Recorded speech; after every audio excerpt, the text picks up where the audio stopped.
asked God a question and he answered it straight away. I asked God, why is it that it's so hard for people to believe that you're real and that you're good?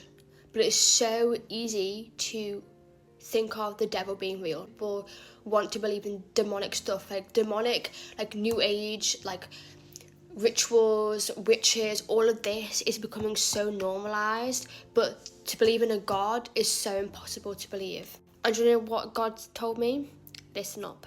He told me that he kind of brought me back to basics. He was like, so what does the devil do? The devil controls your mind. So the devil will put thoughts into your mind that you're not good enough, that, oh, you should do this, like, go on, do it, and then you do it, and then you regret it straight away because that was a bad thing that you did, and the devil tempted you into doing that, right? The devil controls your mind. The only way the devil can torment you is through your mind. So once you learn the tactics of Satan, then you can completely rebuke his acts in the name of Jesus. So people that don't know much about God, the devil can use that to his advantage and put all these thoughts into your mind saying, oh, well, if this happened in Africa, then why isn't God so good? Why couldn't God save them? Oh, if this happened today in the United States of America, why didn't God save them? Why? Okay?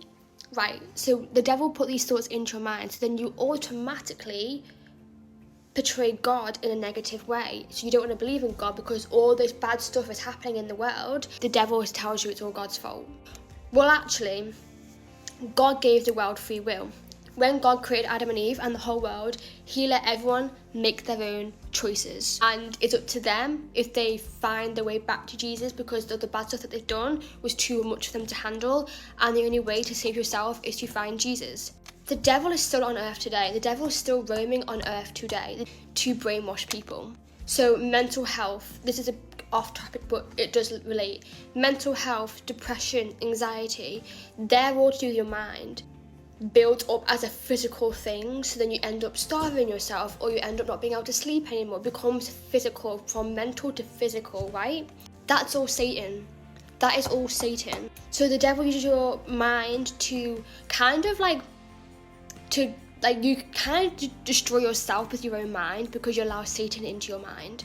So like when you start getting these thoughts of you're not good enough, that you hate yourself, that you're never pretty, you don't want to be here anymore, that is Satan putting those words into your mind because Satan knows that you have not yet met Jesus.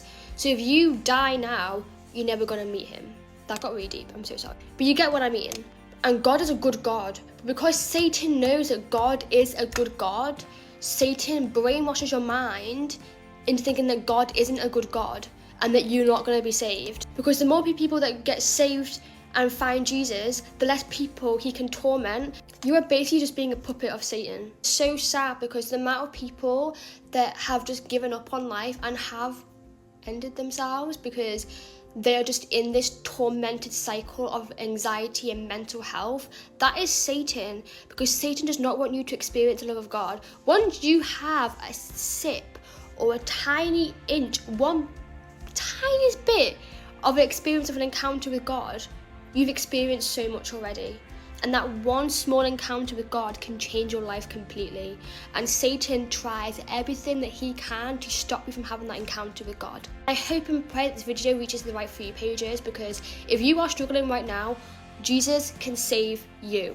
It's all a mind battle. Mind is powerful. The mind is powerful. How you think, how you look at everything is through the mind, right? You view everything from your mind. That's where all your opinions, where all your facts, where all your beliefs and values and all of this stuff about your self-image comes from. It's in your mind, okay? And that is what Satan can use to his advantage. Satan knows you're struggling. Satan knows you don't like yourself. So what is Satan gonna do? Make that feeling worse for you. Because sometimes bad things do happen. Bad things happen so you can see the good in the world, and that comes from God, nobody else. And that is why manifestation, crystals, Ouija boards, new age stuff, witchcraft, all this stuff is becoming so normalised because it takes everyone away from the good and makes the bad look so good, when in reality the bad is bad. You don't want to go there. How can you bash on God when you don't know the person? Like at first experience it for yourself, and if you don't like it, then you don't like it. Don't bash on something before you've tried it. It's like bashing a car that you've never driven before. How do you know it's going to be a bad car if you haven't driven it before? How do you know if God is a bad God if you've not experienced his love before? I rest my case.